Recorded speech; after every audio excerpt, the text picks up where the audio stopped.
This 4-leg one is cool.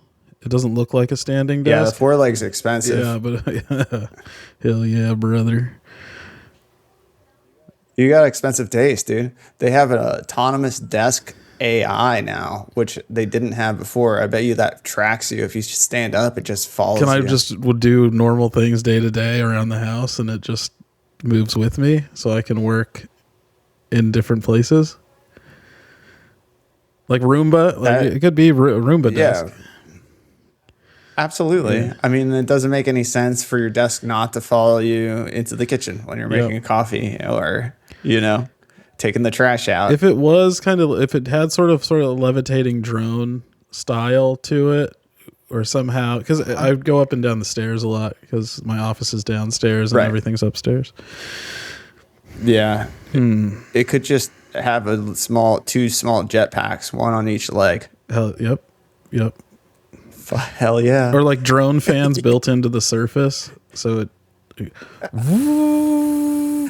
yeah, and it keeps your computer cooler that way too. It would, yeah. You could tie it into it, yeah, for sure. Yeah, you could keep a bunch of things cool, like drinks and other stuff. Has a little cool built-in cooler on it.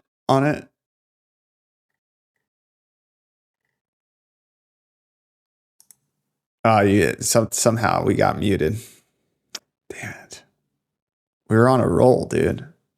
At least once an episode, yeah. It always happens early on too, which is nice. It does, yeah. It's a theme. It's part of the show. I remember when your video went out that one time when we just threw up a clip art of you on the screen. That was like early, episode 2 or 3, I think.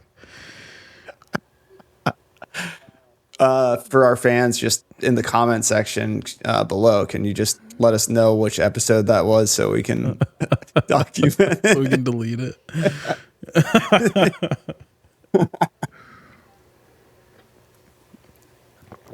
Oh yeah, man. There's been some really, 2025 was just a pretty eventful year, and I think that this podcast is probably the saving grace of it, how busy it kept us. For sure. Yeah, no, this is at least from summer. Yeah, this is one of my big wins for 2025 for sure. Yeah, because I definitely could have been paying attention to like other things, everything else that was going on and not doing it for the first few weeks of 2026. Look at what has happened, man. It's insane. I come back from my vacation to just absurdities, really, on the grand scheme of things. It's just incredible what can happen in 7 days, 8 days. Yeah. I always have a question in my head. Am I paying attention to these things more, or is more crazy stuff just happening? And I think it's probably a little bit of both. But it really does seem like the craziest stuff is happening right now. I think in order to get into your head, like, things must be just fucking chaos right now. That you're paying attention at all. Yeah, that's true. I mean, yeah. Like things must be like just stacking and stacking and stacking. Eventually the dam kind of breaches. It's not the dam doesn't, it doesn't come down. It's just like that little bit of water that makes it over the spillway. Sometimes there are cracks and then I have to go out and like patch them up and stuff. The water starts leaking through and I'm like water, You need a screwdriver, a duct tape, a snorkel, avocado, pool cue, stick of gum, MacGyver. Yeah. Yeah, just the current events and stuff have been distressing. Yeah. I mean, it's all happening. Yeah. It's all happening at once. I never want to kick off start talking about political stuff because it's so heavy too right now, But it is important. Yeah, I feel current the weight. Events are important. No, yeah, I think that the on a lighthearted note, I came back from my trip, and on the way back, on the airplane in Germany, we're like going to our gate, and I somehow, in Europe, they have this little thing, like it's like a ticket booth. It's like a horse stall for like a race, basically, where you end up at the very end tagging your boarding pass, and then it flips the gate open for you to race down the runway against other people. But it was funny because my wife went in first, and she's like, she just went straight through, went down the stairs, went like to the plane to board, and I was behind her, and then didn't realize that the backpack was still, her backpack was on my carry-on, like on the top over the handle. Basically, you can slide it down. Anyways, this little doorway starts screaming at me. Beep, beep, beep, beep, beep, beep. I'm like, what is going on? Like, what could have gone wrong? Like, I have a boarding pass. I tagged it. It opened itself to me. Like, I'm through. Like, what could be wrong? So the flight, like whoever was there at the desk was like, hey, you have 2 backpacks and a carry-on. I'm going to need to check this. I'm going to need to check a bag because you're only allowed 2, right? And one of them's, my wife's right. So it's like, dude, this is my wife's bag. She's right. She's right. It's my wife. She's sitting next to me, and she's right down the stairs right there. Mm-hmm. And at that point, her Wi-Fi was off. I tried to call her, doesn't connect. So I can't get her to come up. And they're like, give me that backpack. And I'm like, you're not taking this back. Like, I was like, you're not taking this backpack. And trying to check it down below. No. And I was like, this is ridiculous. And I just like kind of just gave them shit until I knew that like at some point my wife's going to come back. Yeah. And be like, because like, she's like, where? He was right behind me. Where is he? Yeah. And I'm gone. I disappeared. So I was, but she comes back up. You're under arrest. Yeah. I was like, handcuffed, thrown up against the wall, screaming at them. No, it was funny. The first thing I said was, no, you're not. No, you're not checking this bag. Like, I just repeated it back. Let's just set the expectations right up front here. Yeah, no. Anyways, on the flight from Greece to Germany, looking out the window, she's like, look at all these strollers. They're just throwing them on the tarmac, all the strollers. Mm-hmm. Because you wheel up to the actual bridge, door of and then they take them and they just stuck them. Yeah, right at the end. Down onto the tarmac. The end of that little jetway. Yeah, but they're all like scuffed up and destroyed, like from because there's no like bubble wrapping, of these strollers. So they're just like manhandling them like they would a suitcase. For sure. And so I thought of one of the things that I thought of an idea would be to have the stroller fold up into a carry-on. So if you wanted to carry it on the plane. Basically, you could pack everything, like the shell of it turns into like the basket plus the bottom carrier underneath of the stroller. Yeah. But you could technically you could have it as a suitcase, right? Yeah. For sure. You could have it as a suitcase, like those 2 sides. So you could actually pack that with what you would carry on. And then it, like you said, it folds up into itself. And the wheels and everything go inside, fold up neatly, and then you close it and zipper it, and then it's a wheel-on little carry-on bag. Yeah, that is a really good idea. So you don't have to put it underneath. Yeah, that is cool. What I enjoy gate checking my carry-on, but like when I get to the gate where the plane is pulled up, checking my bag. I don't mind it at all. I know it's going on this plane. When you check a big bag at the front table, you could be like 3 miles from where the plane is actually pulling up to the terminal. And I just think that's the variable, right? Is it going through this giant network of shit and then it getting misplaced somewhere or put on the wrong thing or something like that? So just in an effort really to make my life easier, I don't have to pull a bag out of the overhead. I don't have to worry about finding space in there if I'm like, sitting closer to the back.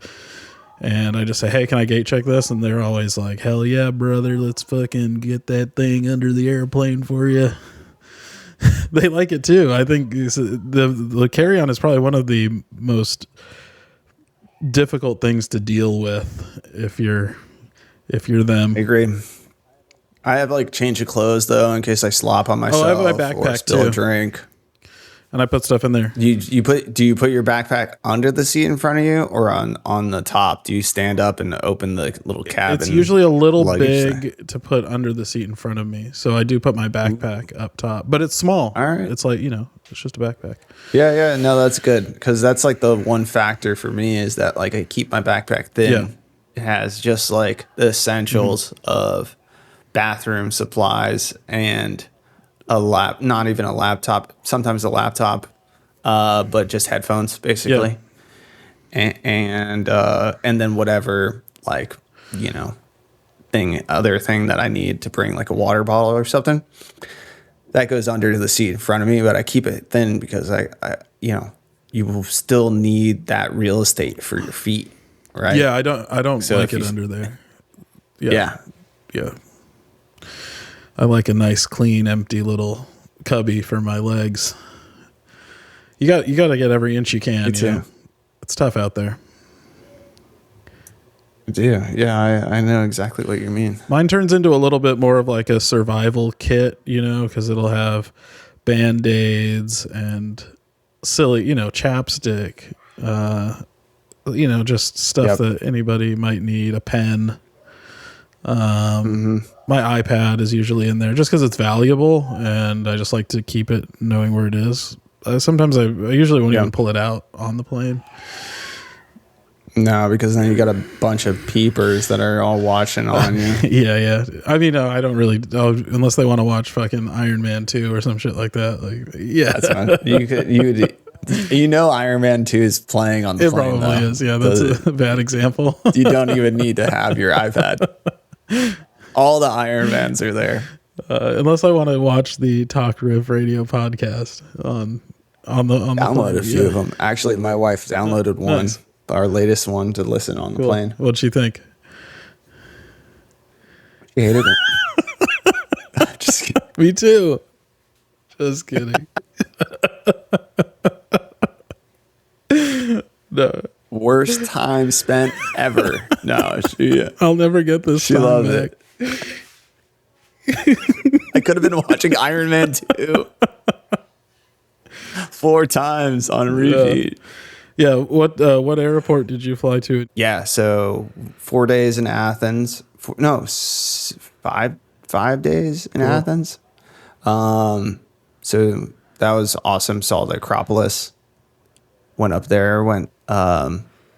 They stole my money. Oh no! For 20. No, I'm just kidding. But it's like 30 euros to just look at it.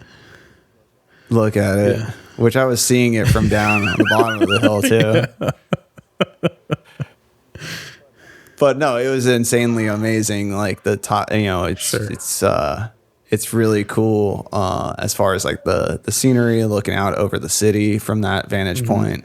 The Acropolis is beautiful too. It's it's just always a work in progress. Every single monument is not laundering, but it's there's something going on with these NGOs and like, we're gonna clean and rebuild the Acropolis, but it's like a 60-year project that they started in 1940 or whatever, and they just $10 million over budget, and it's taken 30 it just keeps years going. It never more stops. Than they thought it would. Yeah, they just pocket that money, dude. There's no reason to even have this is where it gets into like, are we even capable of remaking or like helping to reshape these monuments? Like, do do we or should we even like give it our best effort? Because it's never good enough. Like all the shit that like they did have like, you know, on the Acropolis that you could see was like newly redone. It's like it doesn't even match. Yeah. Right. So yeah, it's kind of like a 3D printer printing out on the side of a rock, and you're like, I can tell that's just not. It's not. I think on the site it would be better to be sort of a conservation project, but I think taking some of like statues and monuments and doing our best to like either. What about just recreating them? Not even touching the old ones. We don't really need to do that anymore. We can essentially 3D print and then like spend a lot of time on texture and like airbrushing and painting and stuff to make an exact replica of what we thought it might be, and then put that on display somewhere else, like in the modern town city center or something. That's what Epcot is. Yeah, I mean, yeah, for sure. It is like that. Yeah. You just go to Orlando. Yeah. It's all there. All there. No, yeah, you're right. I mean, you could definitely do. I mean, if you have the like, I wouldn't mind having another Stonehenge in America that I can visit. Like, do I have to like just 3D print that in a field somewhere in Kansas and I'll go? Yeah, for sure. Or like upstate New York or something like that. Yeah, right. I mean, I'm sure we could get some aliens to visit that thing. I mean, they, you know, if they just get confused between the two, you know, they might show up on accident. The more, the merrier, right? We got to do, everything we can to try and, you know, get some good contact going. Exactly. I think we should put them all on ley lines. Just keep them all in a straight line across the planet, and that also is like an attractant for like every aliens, 1,000 miles or something. Have another Stonehenge all the way around. It's a runway for them to land on. They're like, oh, I missed that one. I'll get you the next one. I wonder what our planet actually looks like to aliens that might see completely different spectrums and a completely different reality than us. Yeah. Like, does it like glow with like this weird sort of synthetic energy because of all the stuff we're pumping out, like radio waves and light pollution and all that stuff? Is what they might be able to see something completely different than we see. They don't see stars in a black space. They see rainbows flying around them and stuff like that. I know. Yeah. See, I want those rainbows. I got close a few times, but I just didn't quite get there, you know? Yeah. Need a double dose. I was too scared. Yeah. It's scary as fuck. I think, it's interesting that you say that because, you know, when we're looking at Mars or when we're looking at the moon, like we're seeing it for how we see, you know, visually, like we're on Earth. Yeah. But then again, to your point, if these aliens or another entity looked at Mars or at the moon, would they even see those objects as different too?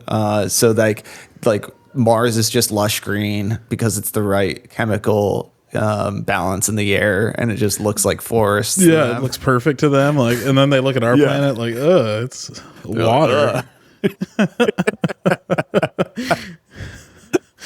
The moon looks like the sun. It's just glowing because they're like some magnetic style of creature that just sees the moon as a sun. The moon's like, you're like, no, that's a moon. They're like, you're a fucking idiot. Who call it a moon? That's the worst name I've ever heard. It's so primitive. I know. Yeah, I think we used to call it a moon 3 trillion years ago. The moon, I think, isn't it made out of like platinum or something? Or there's something crazy in there that something hidden for sure. Yeah, cheese. There's not a term lunatic for no reason. Oh, that's a good point. Yeah, there's definitely something there, but everybody just tells their uncle at Thanksgiving they're a fucking idiot. You're a lunatic, and then he transforms into a werewolf and runs away. Yeah. It's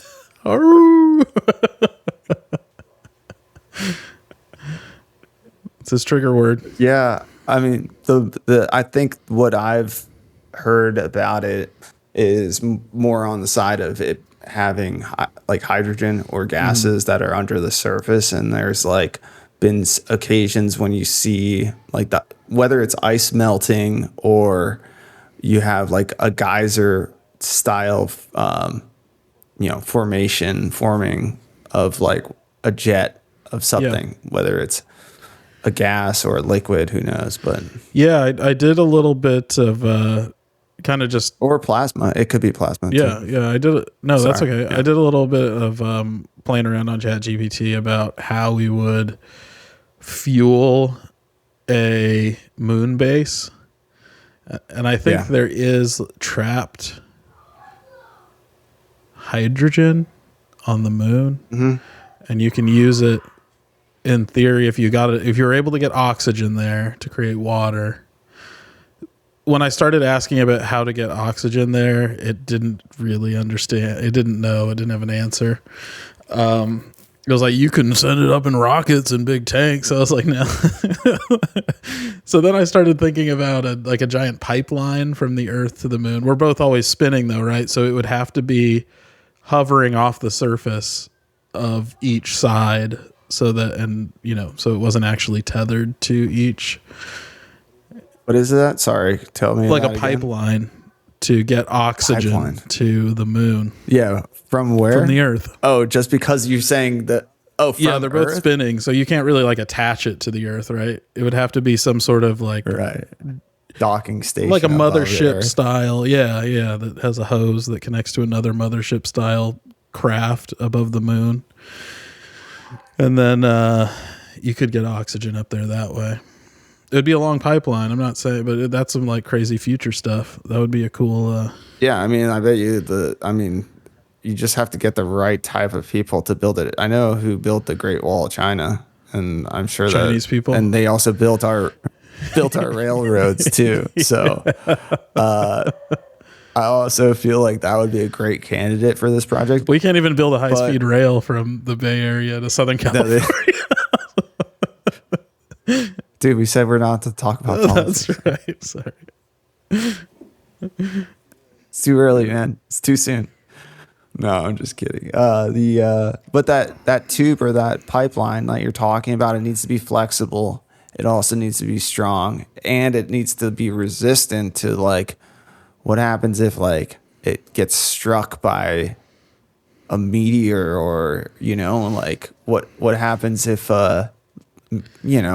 like just a comet passes, and well, I guess that doesn't happen, but some other debris that's out there. That was one of the major challenges that I received when I was trying to challenge AI with colonizing the moon.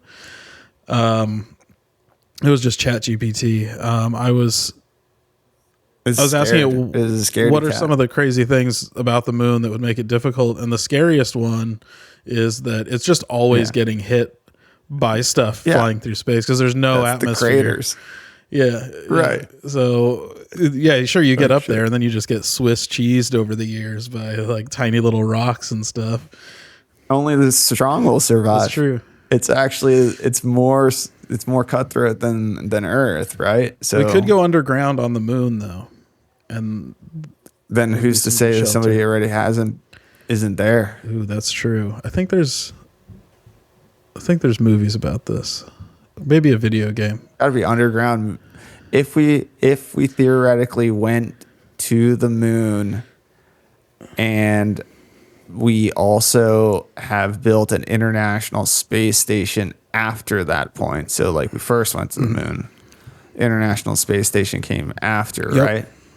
So if they can build a international space station that's floating, why wouldn't they be able to land an international space station that digs itself underground? Like in the time span between landing on the moon and the International Space Station, there's enough time gap for them to have built underground bases. Yes. Yeah. Or for the time from when we first landed on the moon to today, there could be secret moon bases. I mean, we're talking about like 70 years now or something like that. Yeah. Yeah.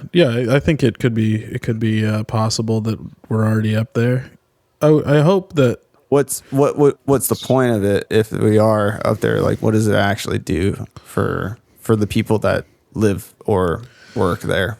What do you think? We probably if it is a secret, it's a secret for a reason. So maybe launching weapons off the moon, or I mean, usually just like benign scientific research isn't really hidden for any reason. Just look. They're just growing a small plant in a little cup, and they're like, "Oh wow, this flower bloomed today." Oh yeah, actual scientific stuff like that.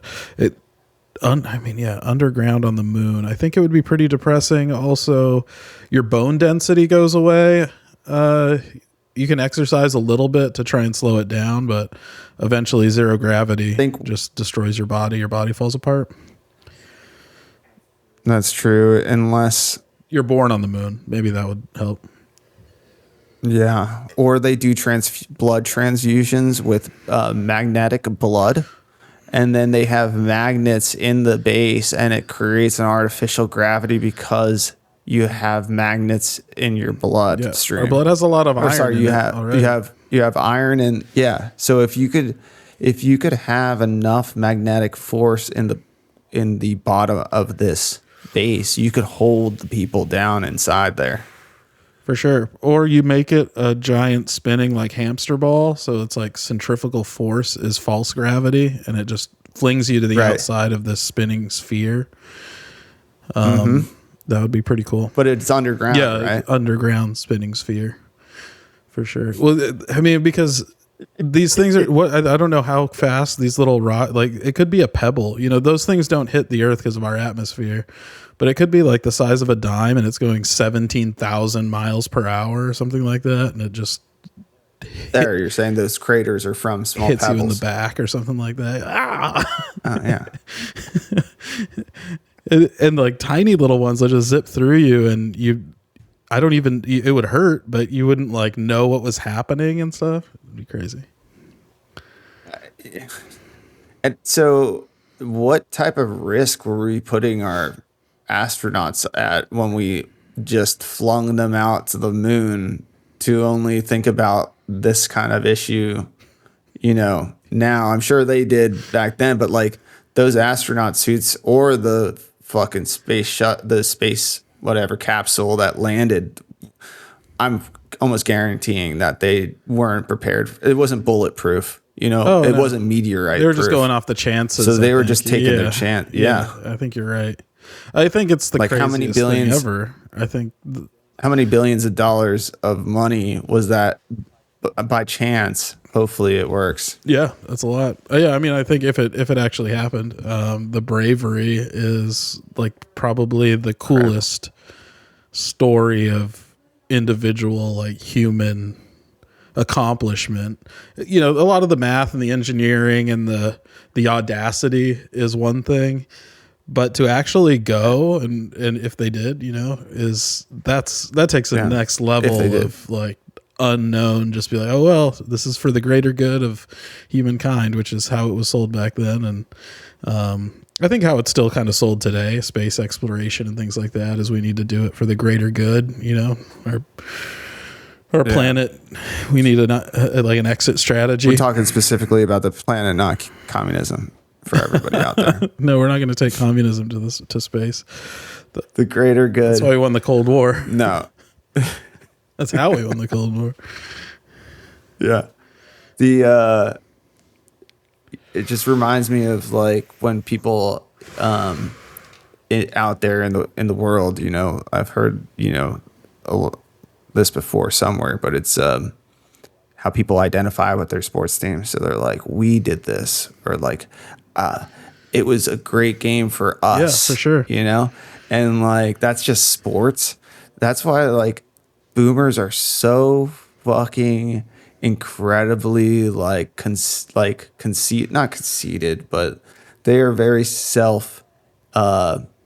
glorifying because they say, we went to the moon. I was that astronaut, you know, like that, and like you said, it's like this heroic, like there's nothing else that could, if we went to the moon. Yeah. There's nothing more heroic or great for humanity to ever have come before or after, I think, that point. So like when people identify with that, they're like, wow, like, yeah, you're going to be boosted up on your own shoulders for pretty much the rest of your life. Like there's nothing to bring you down. They were so bought in, and it's, you know, especially in our lifetime, we've been a superpower, but you know, boomers, that generation, they saw us become a superpower. You know, from 1776 until 1939, the United States was still kind of wild and still kind of, you know, not third world, but it was still a developing country. And then overnight, essentially, we're the most powerful country in the world. And just the amount they were able to buy into the team, and then we had communism to fight too, which totally gave us like, we were doing it in space. We were fighting communism in space. Hell yeah. Super futuristic shit, like all, you know, super engaging and interesting and exciting. And yeah, I can understand why they're so like, you know, we're the best and it's all for us. And this is, we made everything and we did it all. And all you guys are just mooching off of all the great accomplishments that we had. There's no other generation after them that could have like kind of surpassed that, you know, moment in time in their mind. Yes. Yeah, absolutely. Yeah. This is all in their mind. So it's like hilariously amazing to like see all the other accomplishments of every other generation that are like, they theoretically, if they went to the moon, of course it would be awesome, but we haven't gone back since.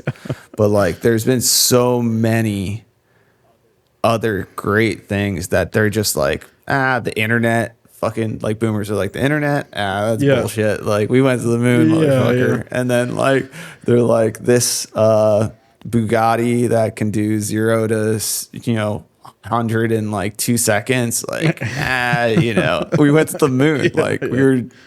We were going at like 18 million miles an hour, 4 days in a row to get there. Or just like how travel has improved and how, you know, things that just make our lives better.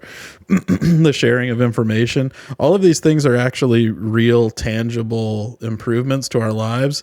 Whereas if a boomer were sitting here and said, oh, we were the greatest, we went to the moon, I'd be like, yeah, but you fucked that up too. You wasted all of that energy and all of that money and effort that you put into it by, I don't know what, not doing it anymore. Like you just let it die. No, there's never been a technology that like you progress that far and then you just, it goes backwards. You know what I mean? Yeah. Like typically like when you have that much effort and power and strength and courage that goes into that thing, like no, why would have anybody at that time after those accomplishments ever said like the moon was our end goal? Mm-hmm.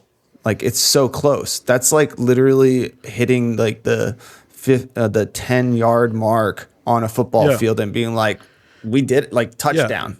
Like they just did that. They threw their hands up and they're like, touchdown. We went to the moon. And you're like, that's the closest object. You ran it up the middle for 2 yards 4 times in a row, and then you just fucking punted it to Generation X. Fumbled. The ball's not. The other team has now scored like 85 points on you, and you're still doing like the chicken dance in the corner, like you scored. The fact that we don't have like a new, you know, the space shuttle was so cool. Like a plane you take into space and then you land it back on the Earth and then you do it all over again. And it's gonna fuck up sometimes, right? I mean, we're doing crazy shit, like planes crash, accidents happen, malfunctions, things happen, and that's the part of the risk that you take when you're doing crazy stuff all the time. but yeah, they just kind of said, "Oh, we're not going to do that anymore." And it's probably due to the fact that they destroyed the economy and there was no more buy-in because it was expensive, and it is a crazy, audacious, out of this world, quite literally, idea to keep funding that stuff when people are starving and there's other problems to attend to. But we should have solved those problems at the same time. I think we could have probably figured out how to do both things. So at the same time, sure. All right. No, but two things at the same time. What you're actually talking about too is that the technology was there for a long time and it actually did work. But in most cases, what happens with technology is it gets more efficient. Mm-hmm. So what you're talking about with the high prices is kind of a not bullshit, but it's like kind of a nothing burger, because it should have gotten cheaper over time. And just the same as how the fuck Elon Musk comes in out of nowhere and all he did was he figured out how to make a rocket with less parts and, more efficient. And then all of a sudden he's delivering shit to space. It's like, how did the people that had this technology for 50 years not make it efficient over time to have costs come down? Yeah. That should be a part of the game. Bureaucracy. But it was but I think it was like a money grab situation where, like any military budget, it has to go up and to the right. And they want their budget to keep going higher and higher and higher, because that means more stolen money that they can pocket somewhere. I don't know where, but like there's no actual, like TVs have come down from being big screen televisions at like $50,000 for a big screen to $300. Yeah, for sure. So like the costs are supposed to come down with technology that's been in existence for long periods of time. They needed to generate a demand for it.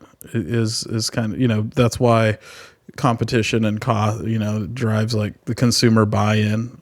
If TVs were, there is demand. There is, but I mean, consumer demand in some way. How many millionaires out there would love a moon rock?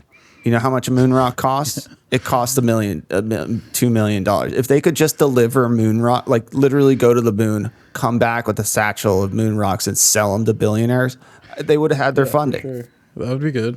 Everybody wants a moon rock. I want a moon rock. That's why I'm going. I'm there right now. This is just a green screen. Yeah. I'm changing my background. I'm on the moon right now, dude. Yeah, I think that they should have pushed forward a little bit more. It's so complicated because unless they have they always the thing that suffers is always the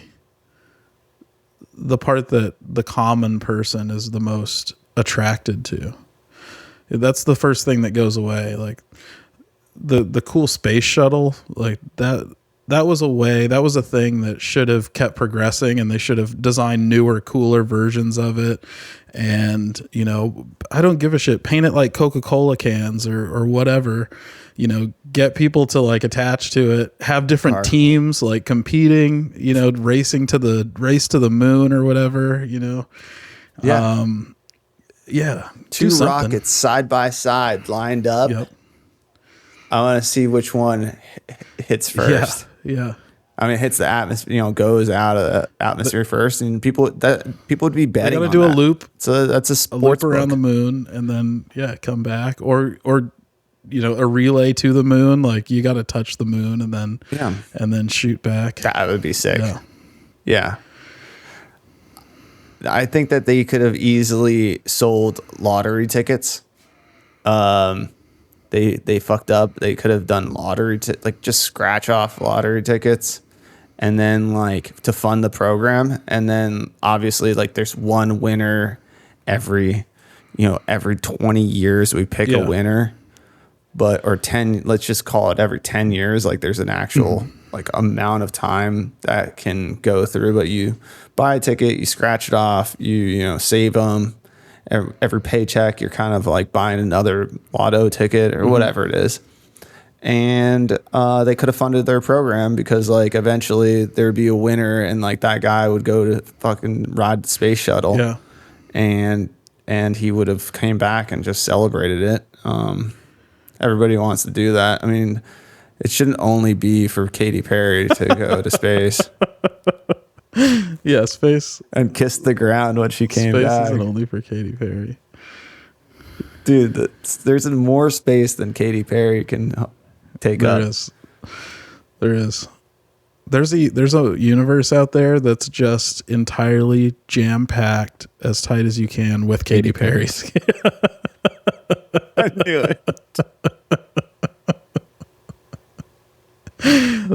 Like it's packed in. I should have let you no, go. You're okay. Packed in as tight as possible. Just solid universe of Katy Perry. The whole thing. And they're maybe they'll listen to this podcast and somebody in that universe and be like, no, there is no more space. Katy Perry is taking up all the space.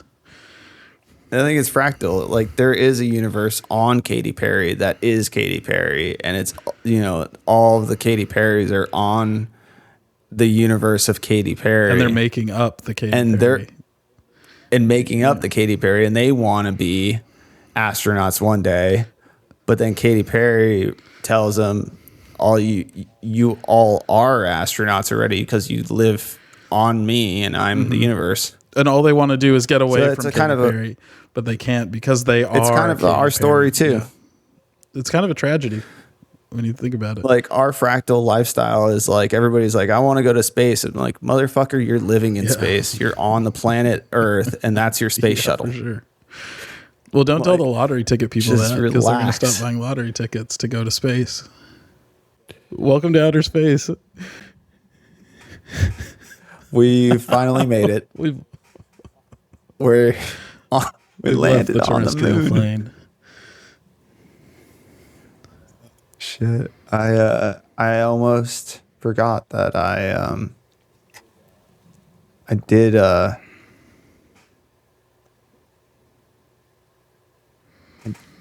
did land on the moon, and I'm actually inside of the space capsule right now.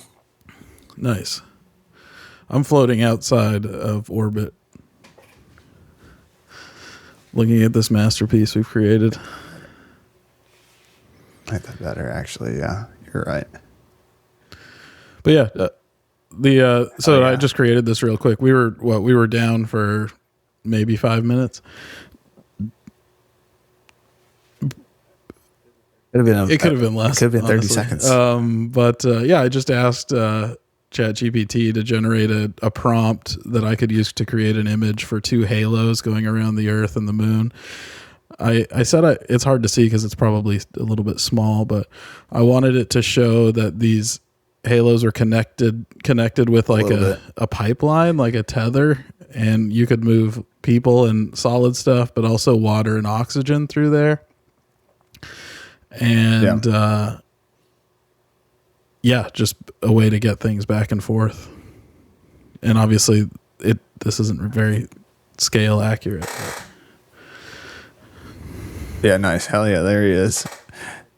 It looks like the old bank teller stuff that we used to drive through bank teller. For sure. The vacuum too. Well, one thing about sending solid things is that the faster you go, there's when you're here on Earth, the air resistance is really the biggest issue when you're talking about extreme high speeds. But if it was in the vacuum of space and it was just a capsule flying through emptiness and no air, if it was a vacuum, you could get things up to crazy speeds between the two. And yeah. I mean, it could be used as a siphon system as well because it can literally just use the vacuum of space, but have this little bit like, since it's tethered, it's pressurized. You can just like open a little bit of the end of the tube, and then it's already pulling the object as fast as it can to get it out of that rail system or whatever the gravity is going to be tough. I think if the ring, because, with gravity comes the atmosphere. So either it's outside of the atmosphere and we've defeated the gravity already by building it far enough away that we don't have to worry about it anymore, or we have to build it inside the atmosphere, which would be easier because we have oxygen to breathe naturally and things like that. But then how would we stop it from falling into the earth? Well, that's what they say about the International Space Station. It's like it's not in space, but it's not in our it's actually in our atmosphere. It's just falling around the planet, supposedly. But I mean, it kind of makes sense. Not for a second. It's a bunch of bullshit. It's not even up there, dude. No, there's something up there, but could be swamp gas. There could be a lot of reasons. I mean, weather balloons that you just can't see. It looks like there goes the International Space Station. It looks like the same size as that plane over there. Shut up. Don't say anything. No, I think it's relatively easy to put satellites into space these days. So we just need to be able to build faster up there. Yeah. I think that's where the robot slaves come in. It wouldn't be practical for humans to go up and build. It'd be like AI drones. Remember that early 2000s, I believe that there was this robot humanoid that NASA was working on, and it's just been 25 years of them yanking our chain, but that literally looked like Optimus, the Tesla robot, but it had a gold mask.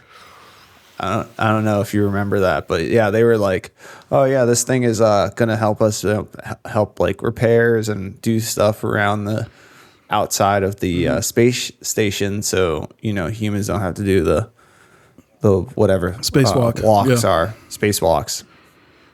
Everybody knows. But could they do the moonwalk? Only Michael Jackson. Yeah. I hope that we would program it to moonwalk. It should be able to move but in that way, sure. in a that cool, stylize it. Make it fun. Yeah, I think Elon's missing the whole inside joke of his robot doing a moonwalk. Yeah, he doesn't seem. Yeah, he likes jokes. I think he probably has a good sense of humor. I think he's way too focused on Mars, and he does it. He's completely bypassed the fact that he could have a starting point at the moon. Let's just not getting out of Earth's gravity every time you launch a rocket would save you so much fuel. But the thing is, you have to get stuff up to the moon anyway. Is the challenge. Yeah. So I mean, resources and things. There's nothing up there. It's just kind of dirt, and there is some there's silica and some sort of base element like hydrogen or nitrogen or something like that. So that's trapped in the soil. So with just those basic building blocks, we got to come up with a way to launch stuff off the moon further out. Or we can have the population on the planet, a dedicated portion of the population is just for baby making, and they go up there and they fast for 30 days. They do a 30-day fast. They don't eat, they don't drink, nothing, and then they die there. But we just keep on sending more and more and more people that are dedicated to the craft, if you know what I mean. And they are kamikazes, but also builders. And yeah, that's one way of getting it started. Just keep on sending people up there that build for 30 days and then they pass away. It's just a mass graveyard. And then that could also terraform, because that could possibly turn the silica of the moon dust into organics eventually. Just more biomatter. Just more biomatter. Just rotting bodies, just corpses up there, just rotting, and skeletons and shit. Yeah, that sounds like a horror scenario. It's a good movie for sure. I think Doom. It's a good plot. it turned into a Mars thing. You remember the Doom video game? Obviously, everybody remembers it. But eventually, it turned into kind of space horror.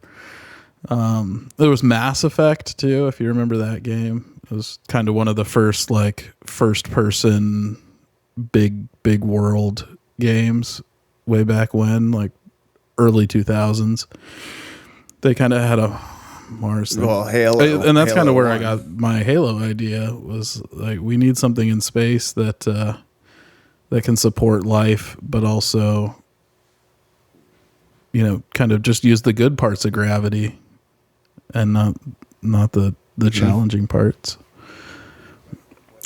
I guess what is supporting the halo, like you're saying, the power of gravity is a factor, but I think that the moon's tug on the Earth is actually what's pulling the ring around the Earth upwards or outwards, and then the Earth is the one that's tugging on the moon's halo to keep it centered too. So somehow using this duality of the two gravities, that is actually keeping the ring afloat. Yeah, I think the gravity and the mass of the planets, the bodies, is probably the most constant force. So we should probably rely on that somehow. It's, you know, the mass of the planets isn't changing, and the moon isn't changing very quickly. So if we can kind of counterweight it, so the poles are equal. The actual, maybe that tram system, if you redesign it and you have it be on both sides of, like there's a two-way, like it's going one way and then it's coming back the other way, and it's actually like a conveyor, or not conveyor like a belt, but it's a pulley system, belt in a drive. It's like a figure 8 pattern. That's actually yeah. Exactly. Yeah, it doesn't have to be it could just be straight lines like you have it drawn there, but one coming the other way, and then it somehow balances, like shifts the balance of the or helps with the impact of the gravity, I guess. And it could be made out of rubber, dude. Yeah. I mean, rubber, there's only so much. Or if you could harness plasma in the universe, I think plasma is 99% of the known universe, 99 point something. So if you can build the tube out of plasma, in theory, it wouldn't have to be sealed if we were in some sort of capsule, like a bullet shaped capsule or something that could fly inside of the tube. Oh, I see what you're saying. Yeah. Because having it be empty space. I love the intro to Futurama, though, right? Like the people are in the tubes, and they're just like fucking floating for sure through the tubes. So the moon's orbit is elliptical. I looked up how close the Earth is to the moon. So at its closest point, which is called the perigee, 225,623 miles. Which in terms of celestial bodies is like impossibly close. So, you know, we're not even at the million, or we're right at the 250,000 mile mark, which is really far, but not that far relatively. And at the furthest point, it gets up to 250,000, 252,088 miles. So there's a 26,500 mile variation. So if it was plasma, it could change shape all the time because it's not solid. It's not a solid anymore. So yeah, it could always be expanding and contracting. See, that's what we're talking about. I think that your idea is feasible when it has the actual tube built out of this gas liquid plasma, and you're actually just passing through it, like you're saying, in the capsule, but it's somehow it's being spun by the gravities it's actually working to keep the shape or keep it moving. You just need to make sure like there's a plasma kind of like emitter and receiver or something pointed at each other. Two magnets. So each of these rings is magnetic, I guess. And that's like where the magnets are spinning that plasma ring around, like you're saying.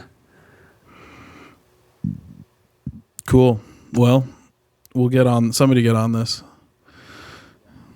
I think it's important. Yeah. I do too.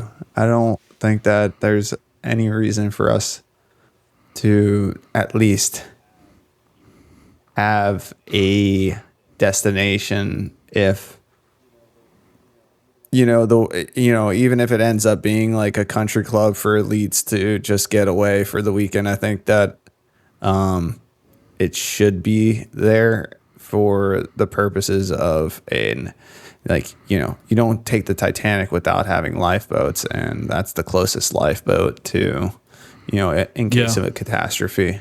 So like the whole idea, like we're going to go colonize Mars and all that crap. It's like, why do I have to go that far if I could just go, like, if it is like an emergency backup plan, like let's just start with like the thing that's closer.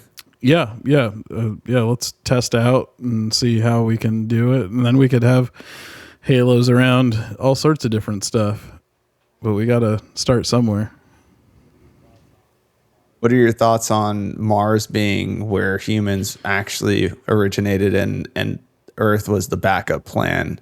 And so when all hell broke loose, no nuclear wars or whatever happened on Mars to make it look the way that it does today, those people fled to Earth and terraformed Earth. And that's why, like, they say there's pyramids on Mars and there's, all sorts of like megalithic structures. Yeah, I think it's possible. I think things are always moving around. So maybe they were in the Goldilocks zone, and then slowly and gradually they had to leave because they're moving too far out from the sun to kind of hold on to that life ability. There's no reason, it's so close, Mars to the Earth. There's no reason that whatever happened to create the Earth didn't happen to create Mars at a different point. So yeah, we might have existed simultaneously in different forms. Ooh, that's a good point too. Do you think we watched them do you think we watched their civilization crumble and like we saw it?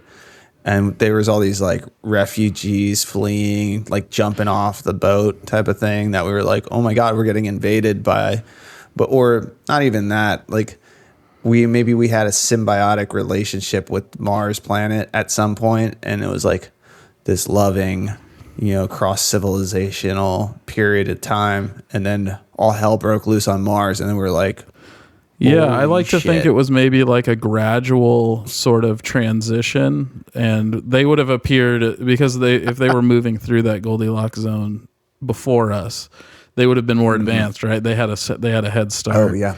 And then, as they came back, who knows what we looked like back then on the Earth side, but then they came back into the Goldilocks zone to come back to Earth. They would have been gods and building pyramids and doing all this crazy Mars shit on Earth, and then eventually, we turn into them, right? They crossbreed, or we evolve with their help to become what we are today.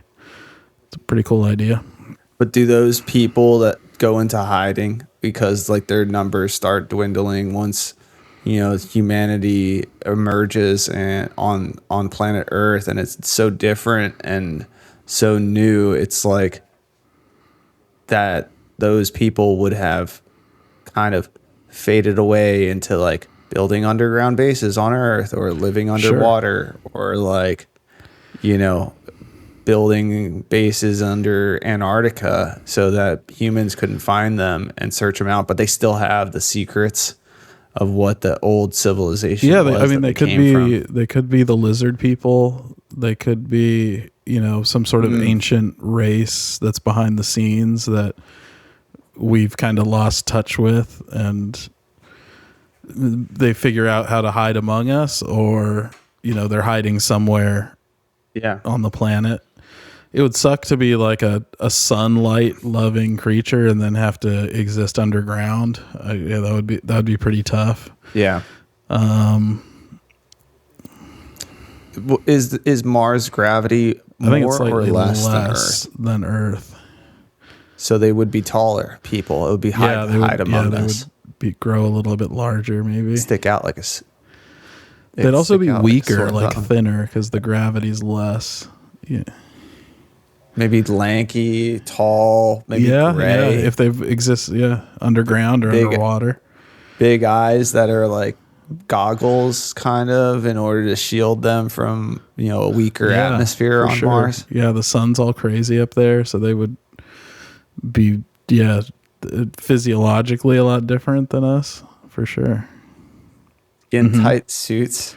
If they want. I mean, that's a fashion choice. They could wear baggy suits if they want. Yeah. They don't have any membranes of any sort because they reproduce with their brainwaves. Yeah. So they're just smooth. They're like Barbie dolls. Yeah. Like a smooth gray plastic. They would have to evolve not to like be protein based also. They'd have, they wouldn't be like food, like carbon based. They'd be something else that maybe they eat hydrogen for sure. Or nitrogen, whatever our gases are here. So like they just are, whatever we're breathing out, carbon dioxide, or whatever that's carbon. Yeah. Carbon dioxide. Sure. That's what they live on. They'd be they're carbon creatures. For sure. Probably.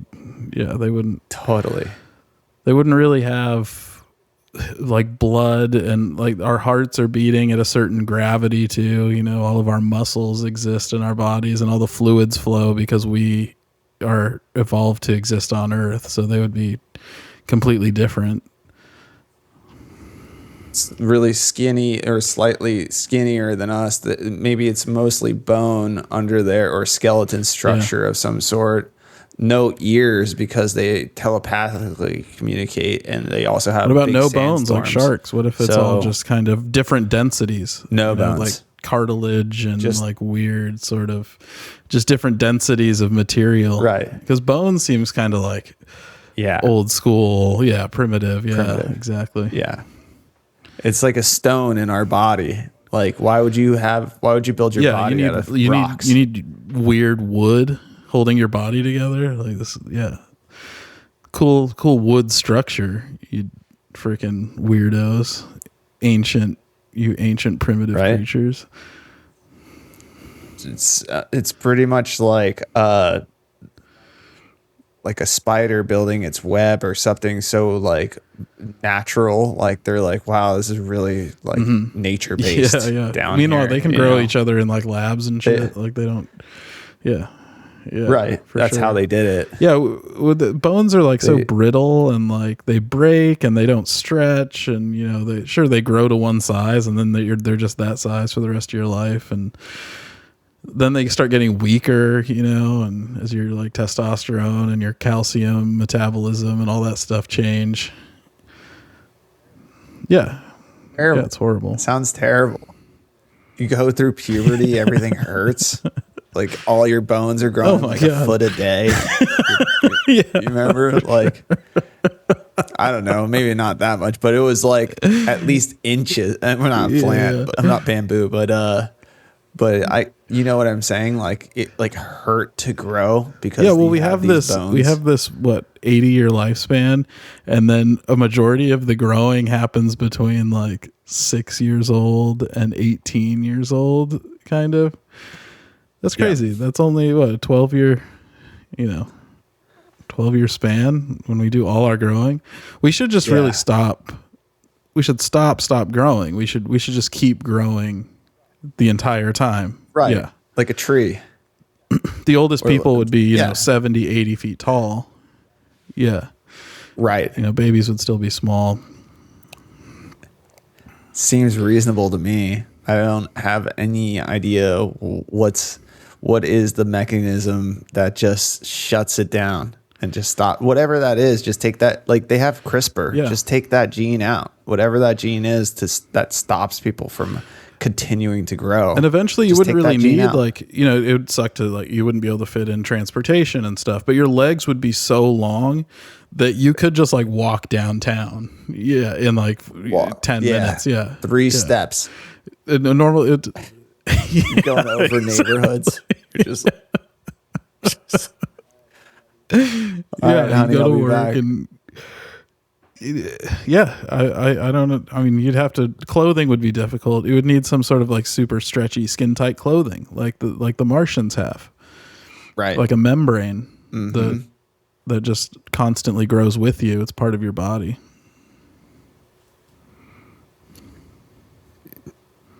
What's the point of these pyramids? Like, don't you think that like if you were this larger race of people that like, I mean, it was the tallest thing in the world until like, I want to say like 1700 or the something Eiffel like Tower that. Like or something like that. The pyramids. Yeah, for sure. Yeah. Like what was the point of it? Like it is just so absurdly large, but for just it seems like they wanted it to be seen from space, right? Doesn't it like line up with constellations and things like that? Yeah, the Orion's belt or whatever. But yeah, I guess if you put all the pyramid structures even into South America, that's what those ley lines are. So that they all line up on certain parallels of the planet. Like even, you know, whatever country they are in, like whether it's the Asian pyramid structures, the, you know, Middle Eastern pyramids, or the North America or South America or whatever, they all kind of line up somehow. Well, imagine if you're trying to line up a landing from like 17 million miles per hour or whatever, you know, if you're going over the speed of light and you're trying to line up like a trajectory, it'd be good to have some visual reference on the surface of the thing you're aiming for so that you don't like, you know, come in at a strange angle and end up just getting smoked in the atmosphere or on the surface. Yeah. There's also multiple opportunities if these were actually launch sites. So like those shafts in the pyramids, they could be like what you have in your drawing, where like think of those rail guns that they invented or whatever that are like literally shooting out rails.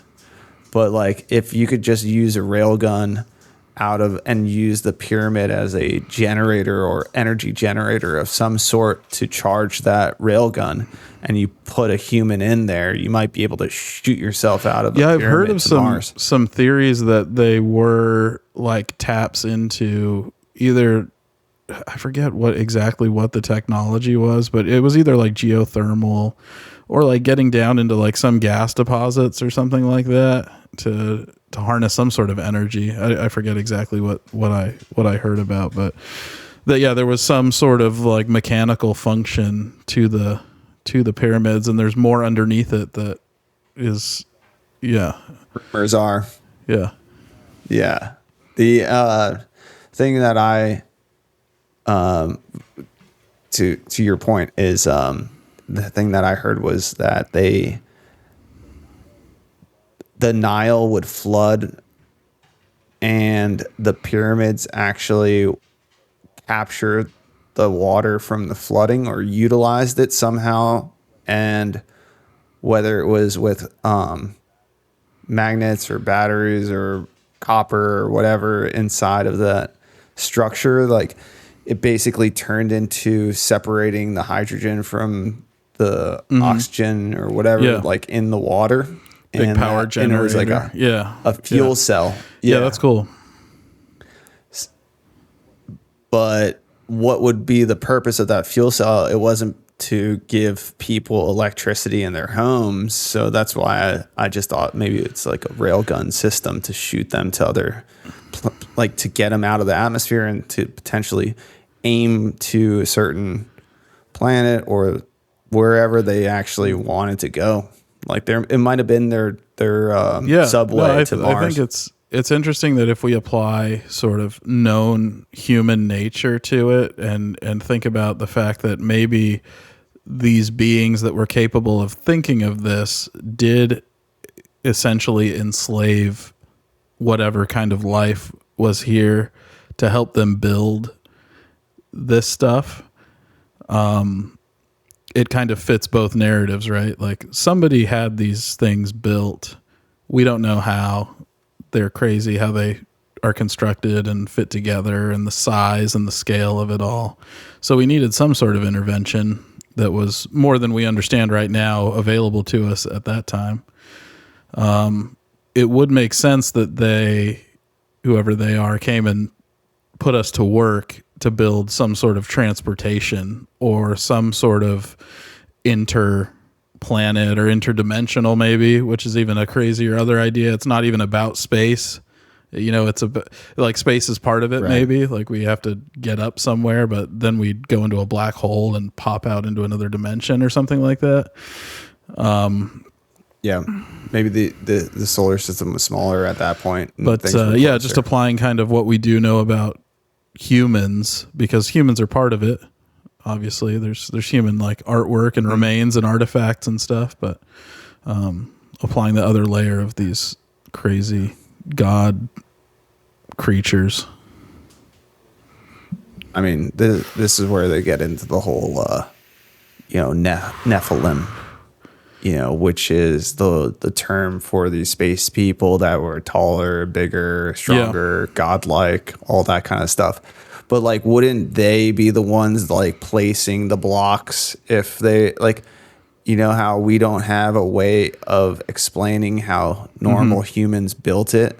Well, like, what's not to say like 100 of these super soldiers that were giants couldn't just like pick up a block from the quarry, shave it off with their mind, into exact proportions, dial it in with their laser vision, and then just pick it up and just place it. And they just Legoed it. Humans to me would be almost like what is going on in parts of Africa with like cobalt mining. So they would put us to work as like the people to go get the ore out of the ground, like basically like slave labor, child slave labor. Like we're smaller type of creatures, so we can fit in the mine shafts and get the mineral. They might not even be acclimated to exist in our atmosphere, right? These creatures, so they might need us to do some of the outside work, and they can come and interact with us, but they might be from some entirely different reality of different chemical compounds that we don't even know about. They landed in their spaceship, and they just stayed in their spaceship, but they were communicating with the leaders telepathically from the spacecraft that was on the side of the pyramid. It's almost like the trailer, like the project managers of a construction site. The F-150 they stay in the trailer of the F-150 of the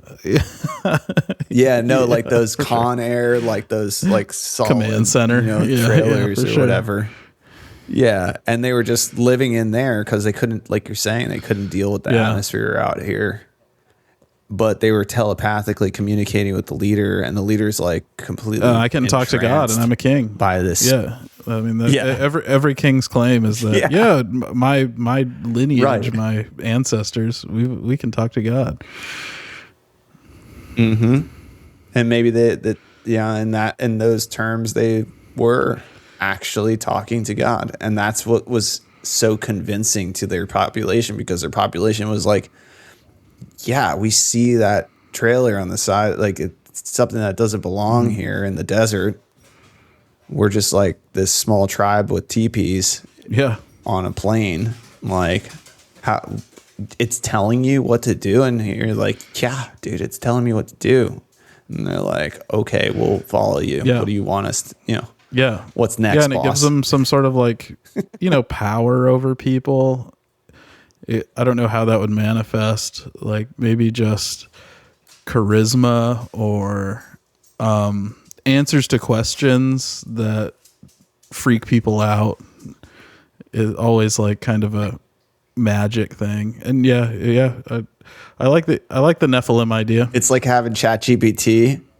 Like when nobody else, if you had ChatGPT and nobody else had ChatGPT, you like can answer every question possible that your people have. It kind of makes sense in those terms too, because you know how some of those medieval kings, like their whole entire day job all day long was just a straight line of people out their door coming to ask them questions, and they had to give everybody the time, you know, and they actually had to answer the questions, you know, to the best of their ability. But it, like, if they had some connection to whatever was in existence here that was outside of our realm with all the answers, it's like cheating on your test. Like they were like, next in line, you know, like answer that next. For sure. Yeah, I like the Nephilim idea. I like the idea that we've already kind of been into contact with beings from outside of the planet, and that's why this place has all the cool stuff that it has. And you know, we're kind of like a chosen science experiment as the Earth. It's just an interesting, kind of exciting idea that we're not waiting for them to make contact with us. Like we are them essentially at this point. You know, we've built our society and our history on the foundation of like their original sort of plan or experiment. I don't know if we're an experiment or if we're sort of some sort of escape plan for their planet that's dying or something like that. That's another theory that I've heard, is like they're like growing this place to eventually be able to contact it again and come back when their planet needs it. Which, I don't know. Yeah. I liken it to a scientist who is like growing culture in a petri dish, and like the planet is, our Earth is a petri dish, which the scientist can actually enter into. It's like a gigantic petri dish. And the scientist can literally land into it and observe it from with, like, imagine a scientist being able to observe, like, instead of using a microscope to see what's inside the petri, they're inside the petri dish and looking around, doing tests, taking a person every once in a while up to. Did you ever see the Simpsons episode where I think it's a Halloween one, a Treehouse of Horror, and I think Lisa gets, I forget where she gets a tooth from. I think it might be Bart's tooth or something like that. And she puts it in a petri dish and sees what happens, and it grows an entire microscopic society. And then they advance. Yeah, they advance fast enough to where they create a shrinking ray. And then they shrink her down, and she becomes like the queen, like the god of the petri dish future society. Then Bart comes and starts poking his finger in it, and like it's destroy. They call him like the Destroyer or something like that. Yeah, that's hilarious. That I probably saw that episode. Yeah, when you have so many hours of ideas that you have to come up with, like the Simpsons do, it starts, bleeding into new ideas. It kind of makes you think about the Simpsons being a part of the Nephilim, or the fact that they have all the answers in their episodes. I think that it's even more so than what you're talking about, that they are the script writers trying to tell you the answers to all your questions are already in existence. But they're in the Simpsons. But like So you have to watch the episodes. It could but yeah, it could be bigger than The Simpsons too, where they are just the originators of like thought and consciousness, which really kind of sets humans apart from other creatures in our ability to, just kind of apply imagination to things. The Simpsons tapped into it more than other folks somehow. Like, I don't know if, they had they were tapped in more. They were tapped in, dude. Just the idea that they like kind of planted a seed, the Nephilim did, into the human race of like this imagination to explore and like make things better and just, improve things over time is an idea that I like. Just that we're part future alien is really exciting for me. I like to think I'm part future alien sometimes. Yeah. You are. That's what I think. We are. I mean, that's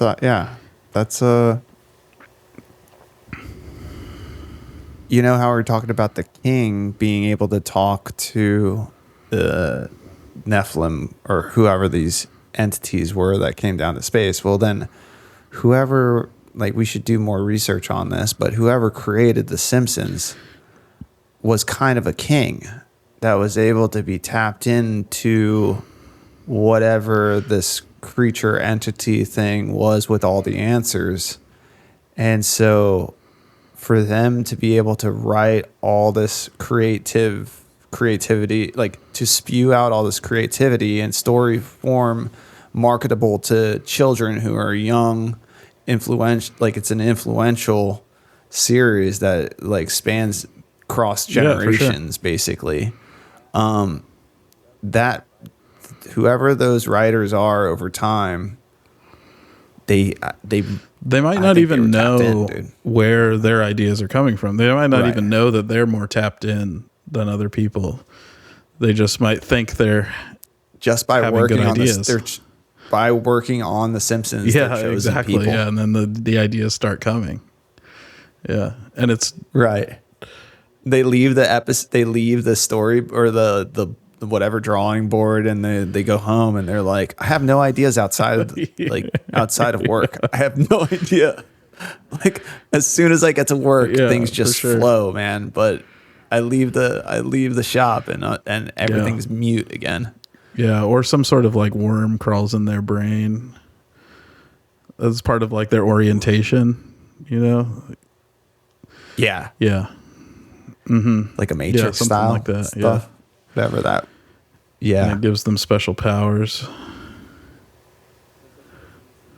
Because they could have easily did something like American Dad or Family Guy, where the characters were actually human characters. Yeah, like skin color is normal and whatever, but they chose to make their characters yellow. That's strange. They could have just, I mean, the obvious normal idea is make them as relatable to humans as possible.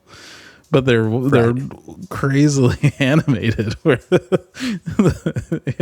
an interesting point. And somehow that yellow translates to everybody using an emoji on their phone that starts in yellow. Obviously, like Steve Jobs or whoever created that kind of emoji pattern was tapped into. In. Right. And the guy who made Smiley Face in the 90s or the early 2000s. The Have a Nice Day thing? Smiley Face was on everything. Yeah. Smiley Face. Yeah, it was just this. Yeah, the Smiley Face guy. I think Forrest Gump. The guy invented that, but he was tapped in. Didn't he do it? Yeah, for sure. Forrest Gump did. Yeah, of course. But something's up with the yellow color. Forrest Gump's kind of an example of somebody that would be tapped in, but unconsciously too. Like how he was involved in all these great moments in history just by accident. Mm-hmm. It's just an example. He's like a movie version of someone that's tapped in. He's like, he's a shining example of like basically why they wanted everybody to get like 8,000 vaccines as a child, and to have autism, like autistic people, like basically, to generate more autism in the community, of human civilization, because it seems like the autists are tapped in to something that other people can't tap into unconsciously, like you're saying. They just do amazing job at whatever that one or two things are that they and I think it's pretty evident these days that autism can be a superpower almost, and in different degrees. And that's another part of like our brain chemistry too that's crazy, is people on the more extreme, like nonverbal side of the autism spectrum, we don't know the reality that they're experiencing. Yeah, it might manifest itself to regular humans as nonverbal, not easily able to communicate, maybe wildly, it might seem primitive to us, but we don't know what they're seeing. They could be tapped into a level that's just crazy and freaking them out a little bit, and they're having to deal with it. They're constrained by their human form, but their brain is trying to bust out into this like super advanced level. And it like sometimes it peeks through. When you like get somebody that knows every song on piano ever, or can count cards and crazy amounts and like things like that. Yeah, like the guy who can you show him a picture of the city skyline, and then he can just stencil it in like on like the side of a building. I saw that they took him in a helicopter, and then he did a photo accurate scale drawing of New York, like down to streets and windows, and like there's the exact right amount of windows and floors on this building. He could have only seen it maybe for 5 minutes, but he did hundreds of buildings and stuff. Crazy. Like all sorts of crazy stuff. And the funny part is they rolled that guy out for like an episode of 60 Minutes or whatever it was, right? And then you never heard about that guy again. How is that guy not celebrated like there should be a national holiday for that guy. And how do we not know what he's done? And people that can do then? multiplication into like the billions just with their brain in a split second. It's crazy. Or how some folks can like tell you exactly the day of the week, any date in history. They can do the math in a split second to tell you, that was a Wednesday, or like how the fuck, how is your brain working? You know why these people disappear? Because they're in like a tank somewhere and under the Nevada desert getting studied and prodded and stuff, and like tests being done on them. I was thinking that they just end up doing card counting, and they never want anybody to ever know who they are again. Like they just end up winning at casinos and lotteries all the time. Like multiple times per year, and they're like, well, where'd you make all your money? And they're like, I feel like that would make them more famous. But some of them turn it into businesses, like Elon Musk and Steve Jobs and Bill Gates and these folks, and they unlock their powers to make money. What are your thoughts on like these like types of elite people that have gone on podcasts, and you're like, oh, you're like super successful billionaire X with multiple credentials, and then you listen to them talk and you're like, oh, you're on the spectrum. Oh, and I can't even listen to this episode of whatever, like I can't even get through 20 minutes of hearing you talk because it's kind of like incoherent. Yeah, well, I think they're bumping against that limit of human interaction, right? That's so primitive. Like, oh, I have to dumb my brain down to a point where I make words for other people to understand. And that's so true. Like, if they could actually communicate what was happening in their brain into like a verbal form, right? It wouldn't even make sense to us. We wouldn't be even able to understand it. Yeah. It must be frustrating, actually. I mean, how many like normal people do they have to deal with on a daily basis and try and break down their ideas into? Yeah.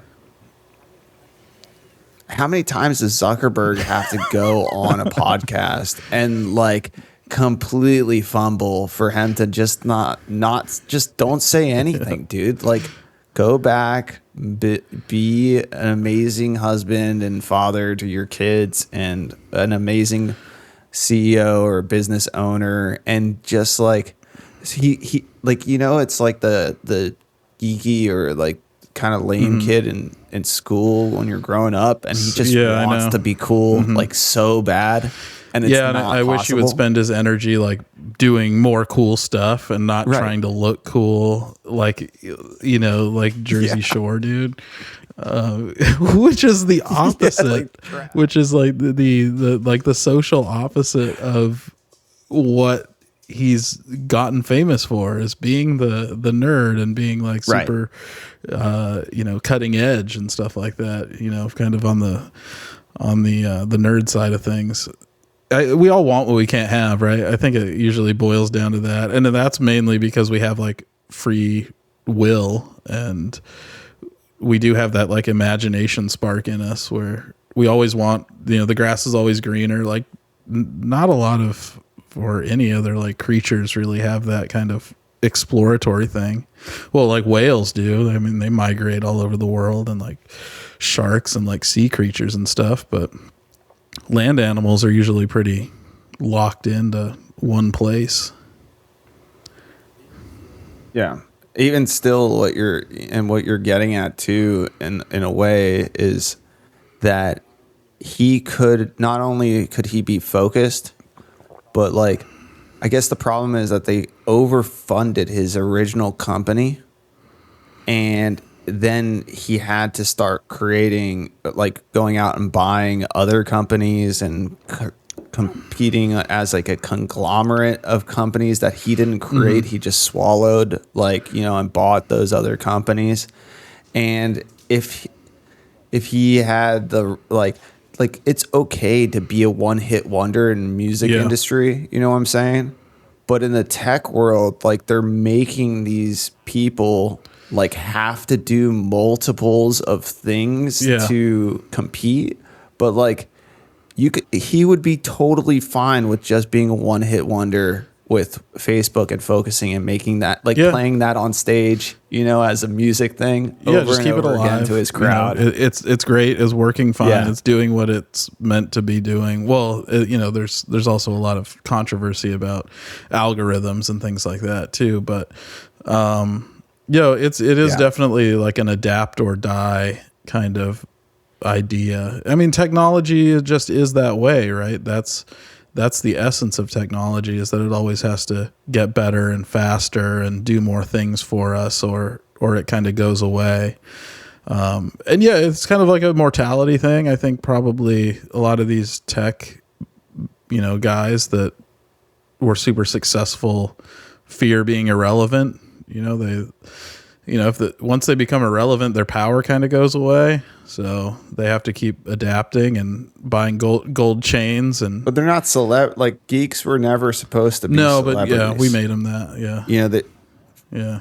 I know, but that was like because there was a person named Steve Jobs who kind of was a celebrity and could act like one and talk like one on stage and like presented himself. But if you're not Steve Jobs and you're not that way, like, you're not the guy who's in charge of NVIDIA, that guy, he's a fucking Steve Jobs. That's a guy who's a mover and a shaker and talks and whatever, and like supposedly, you know, is able to do create a great business and talk about it.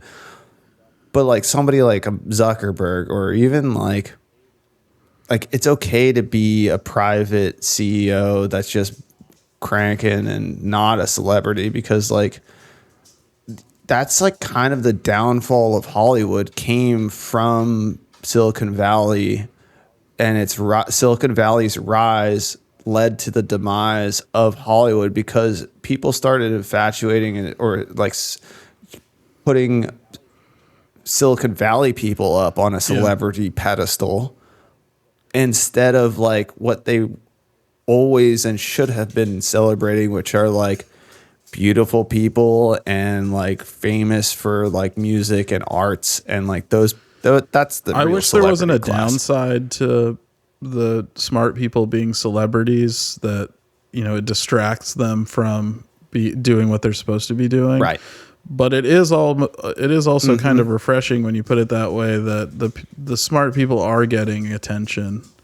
You know, it's kind of a good sign in a way that we want that. You know, that's kind of what it boils down to, is like we want these smart people to be successful, is why we're putting them on that pedestal.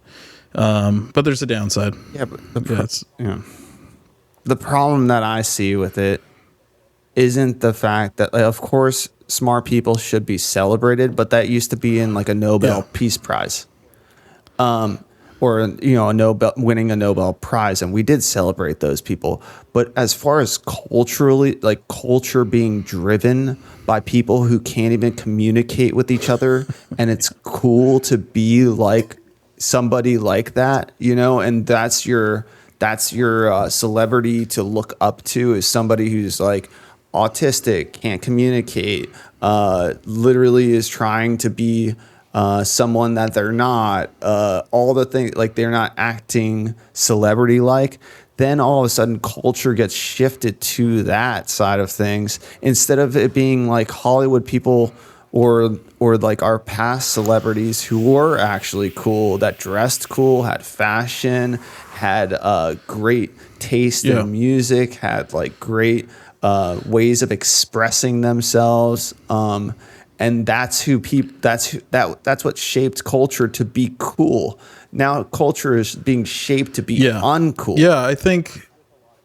Yeah, I mean, with a lot of money. I think it uncool. probably comes down to a little bit. I'm trying to get in the head of, Mark Zuckerberg or whatever. Yeah, which is almost impossible, especially for me. But if you see yourself as an artist, which I think he probably does, then it makes sense to. But you're also, on the autistic side of the spectrum, it might come across as a little awkward for you to act like an artist. And right now in pop culture, artists are wearing gold chains and, getting trendy haircuts and stuff like that. Everybody wants to be a rock star, or like a whatever influencer guy. And it's just, it doesn't fit, right? It just feels awkward because they're two opposite sides now, and they're clashing in the middle. You've got the nerdy geek side and the cool celebrity side, and it's all just a mixer and a blender, and it doesn't feel right. It's technology's problem. I mean, it's the problem of putting technology as the celebrity, where technology is fast paced, it's new. And so what's going on is that you have new money, like this Silicon Valley is the new money versus the Hollywood being the old money. That's the divide. And like Hollywood came from, like, most of those actors are like a lineage. It's almost like generational wealth in the arts and culture side of things, versus technology being this new thing. It's still first generation. It's like putting a spacesuit on and walking around and being like, dude, this is the cool thing because it's new. Meanwhile, we're still on Earth and he's wearing a spacesuit, and you're like, dude, we're not there yet. And we got Katy in the other direction. We got Katy Perry in the spacesuit. It's mixing too much, and it never feels right. It doesn't look good. It doesn't feel good. Yeah. And that's where like that autism or that spectrum doesn't make sense. It makes sense on the creating goals and achieving them and really like putting your heart and soul into a project and accomplishing that. But it doesn't make sense when it tries to shape how a lot of people think. I mean, technology to me is a tool, right? Like I use it as a tool, but I don't use it as a cultural icon, and I think that that when your computer screen or your keyboard or, you know, your whatever turns into how you see yourself, like then you're really departing from the humanity, which like, that's why like Mac made a beautiful computer, but it was in its minimalist form and its most simple form that made it beautiful. Just like Google made a very Chrome or whatever Google search engine was blank, and everybody loved it, right? But that's what technology is, because you want to put yourself into it as a human versus it pushing culture, you know, artistic soul onto you. Yeah, I think it's going to be interesting because the lines are going to keep getting more and more blurred. It's going to kind of be impossible to separate culture from technology. The more and more hard it is to tell the two apart.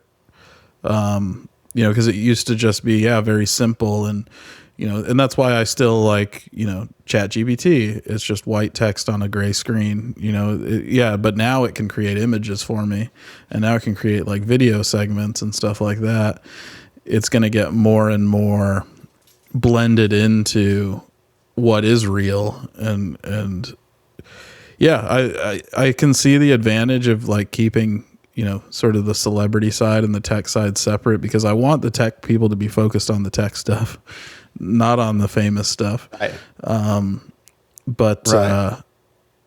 think it's going to get more blended together instead of fighting against it and trying to pull these two things apart. It's going to boomerang back in their face, because I think what you're alluding to is like, how are these AI programs or these tech program software are creating a replacement for, like, if I want to see a Hollywood actor, like, it can build me one, like what it's supposed to look like for a certain movie. You could literally create a movie, screen it, like small storyboard. You can create a storyboard, and you can actually plug and play characters of what they look like, and then go out after you're like, oh yeah, that actually looks like what the movie should look like with these characters. Then you can go out. It's almost like you could go out and actually make this movie, and then you go and select the real human, and you're already like 10x further than somebody who has to go and not starting in the human side, starting in the AI side. They're starting in the digital world, and that's going to shrink down the humans that actually want to go towards Hollywood or be celebrities, because there's going to be a digital world that's already doing most of the work for you. And so then, like, your pool of talent that is actually cool, like the real humans that are cool, that AI is trying to replicate the coolness, eventually it's going to snap back, and like the digital thing doesn't have anything new anymore to feed off of. It's going to keep regurgitating the same coolness, because that's it. That's the peak of it.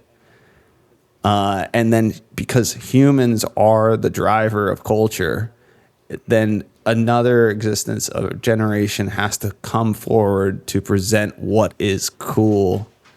I guess that's what TikTok is. Fuck. Well, soon, I mean, even currently, you know, some of the most popular... Everybody's having broccoli haircuts. The most popular stuff, music-wise, TikTok-wise, is pretty quickly trending towards entirely digital experiences already. I mean, you can create anything, anytime. Why would we just limit ourselves to what humans can do? At some point, it's going to be beyond what our ability to create even is. Unless you're exactly, there's always going to be people that can push the limits and push the boundaries. For now, I mean, people are still the driving force, but just at some point, it's going to switch to. Well, I mean, It depends. It depends on how we utilize it. But in the end, you're right. It is going to snap back, and our reality is still our reality, and it's going to be a constant. So right. Everything's going to be based in it, no matter what, whether it's digital or it's real life. But the constant will be that the reality still exists. So that'll still be here when we decide this digital shit is bullshit. And yeah.